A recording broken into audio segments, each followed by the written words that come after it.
sarees పట్టు సంబరాలు. Win 5 gram gold coin, 3 winners every week on purchase of 10,000 rupees.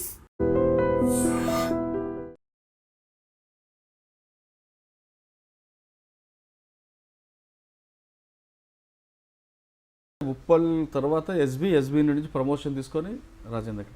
అసలు ఒక క్వశ్చన్ చెప్పండి సార్, రాజేంద్ర నగర్ సబ్ డివిజన్లో అక్కడే ఎస్ఐ, అక్కడే సిఈ, అక్కడే ఏసీపీ, అంటే 3 పోస్టింగ్లు అక్కడ మీకు ఎలా సంపాదించుకోగలరు? నేను ఒక్కనిగా చరిత్రలో చాలా మంది ఉన్నారు. అంటే అదే రాజేంద్ర నగర్కి ఎందుకు?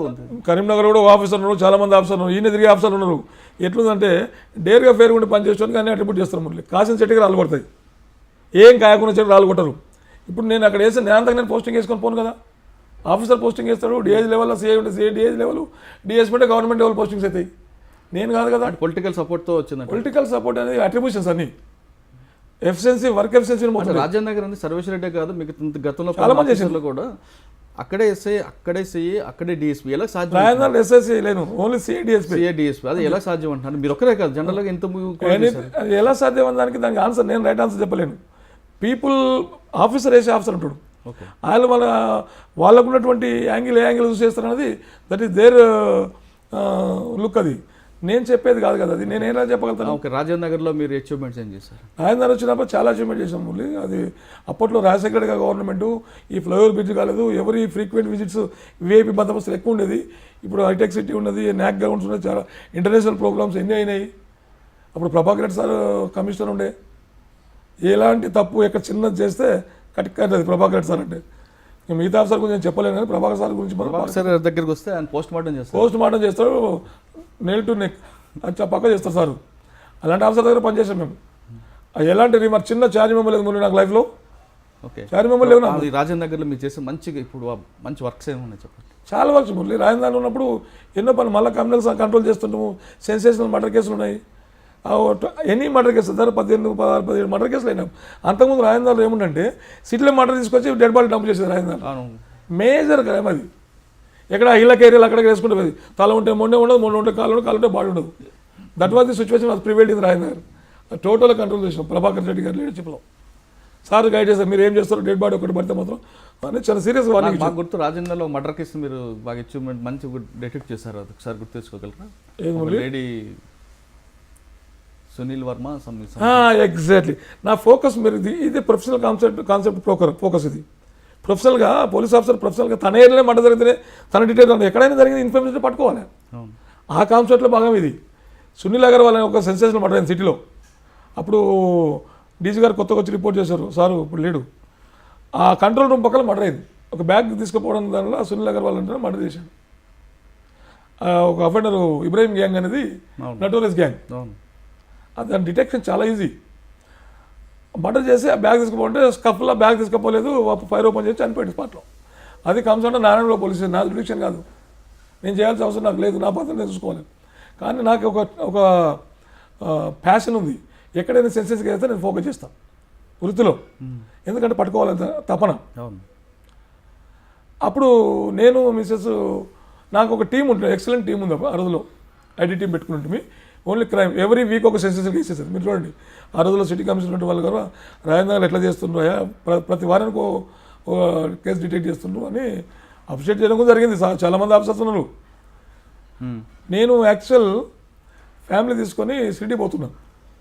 సగం పోయినా మధ్యలకు దాదాపు 150 కిలోమీటర్లు పోయినాము.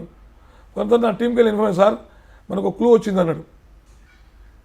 ఏం క్లూ అంటే, సార్ సిటీలో ఏదో మర్డర్ అయిందంటే కదా సార్. మర్డర్ అంటే సెన్సేషనల్ మర్డర్, అది ఏం దాంట్లో ఏమైనా ఉందంటే, సార్ మీరు అర్జెంట్గా రావాలి సార్. చక్కగా వచ్చేసాను. దాంట్లో ఉన్నటువంటి గ్యాంగ్ పట్టుకొని ఇంట్రాగేట్ చేస్తే ఫస్ట్ కన్ఫ్యూజ్ కాలేవాడు, చాలా ఆడుకోరు. దాని లీడు అక్కడ ఒక మోటార్ సైకిల్ ఉండేది పాతది, ఇక్కడికి వెళ్ళి మా ఏరియాకి వెళ్ళి లిఫ్ట్ అయింది. ఆ లిఫ్ట్ అయిన మోటార్ సైకిల్ ఎవడు వాడుతున్నాడు, ఓకే పలానైనా వాడుతుంటే పలానైనా ఆ లింక్ ఏంటంటే ఆ మోటార్ సైకిల్ అక్కడ వదిలిపెట్టిపోయింది. అది ఇది కనెక్టివిటీ ఇచ్చాం. వాడు అఫెండర్ దొరకలేదు. వాడిని ట్రాక్ వేస్తే అఫెండర్ బాంబేలో ఉన్నాడు.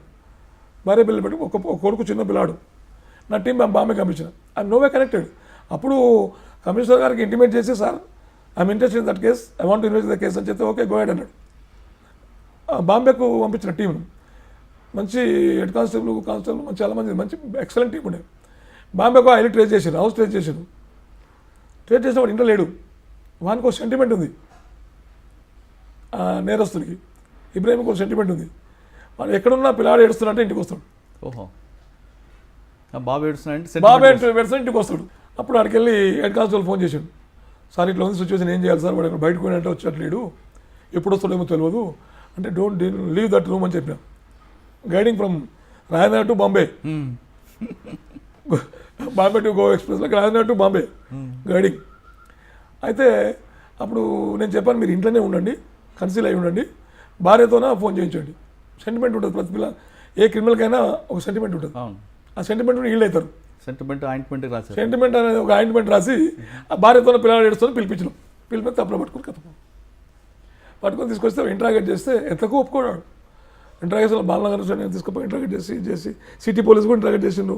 లాస్ట్ కన్క్లూజన్ అవుతే వీటి చేయలేదని కాడికి వచ్చినాం. వెపన్ రికవర్ చేసినాం అంతనా. ఆ వెపన్ను బ్యాలిస్టిక్స్ ఎక్స్పర్ట్ అంతే, ఆ బుల్లెట్ ఇది వన్ అండ్ సేమ్ అని వచ్చింది. వచ్చిన తర్వాత కూడా కన్ఫ్యూజ్ చేస్తలేడని ఒక కాన్సెప్ట్ వచ్చింది అప్పుడు ఆ రోజుల్లో. నేను ఇంట్రాక్షన్ పోయినా, మీరు అయిపోయిందే నేను వస్తాను పోయినా, నేను సేమ్ సెంటిమెంట్ ప్రయోగించిన. భార్యను పిలిపించి ఆ ప్లాన్ చూడాలి, ప్లాన్ భవిష్యత్తు నాశ అవుతుంది నేను చేసేది, మరి మేము అంతా కన్ఫామ్ అయింది, ఎందుకు దాచిపెడుతుంటే వాడు ఏడ్చుకుంటూ చెప్పాడు, సార్ పొరపాటు సార్ నేను చేసేది నేనే. ఆ కేసులో లైఫ్ తీసుకున్నాండి. ఎవరు Bonala Krishnamurthy was advocate, excellent prepare అయిపోతుంటే ఆయన ప్రతి తడతాడు. ఆ క్రాస్ ఎగ్జామినేషన్లో బోనాల కృష్ణమూర్తి తట్టుకోవాలంటే నాటే జోక్. అవును, నాంపల్లి కోర్టులో 1 year ట్రయల్ నడిపిన ఆయన, గ్యాప్ ఇచ్చుకుంటూ బ్రేక్ ఇచ్చుకుంటూ బ్రేక్ ఇచ్చుకుంటూ 1 year ట్రయల్ నడిపితే కూడా నేను సిస్టమేటిక్గా ఆన్సర్ చెప్పి ఎక్కడ దొరకలేదు. క్రాస్ ఎగ్జామ్ ఇంతతో బెనిఫిట్ ఆఫ్ డౌట్ తీసుకున్నాడు కోర్టు, తీసుకునే లేదు. సరే లైఫ్ యావజ్జీవ కారాగా తీసుకున్నా. దాన్ని కూడా అప్పుడు అడ్వాంటేజ్ తీసుకోవాలి. చెంచల్ కూడా జైలు అతను ఉంటే, దొంగ ఉంటే, ఇబ్రాహీం గ్యాంగ్ ఉంటే కావాలని ఏసీబీ కేసులో అరెస్ట్ అయిన వ్యక్తిని చెల్లపల్లి జైలు పంపకుండా చెంచల్ కూడా జైలు పంపి వాడు అతడునే బ్యారక్లు వేస్తాడు నన్ను అంటే వాడు హత్య చేయాలని.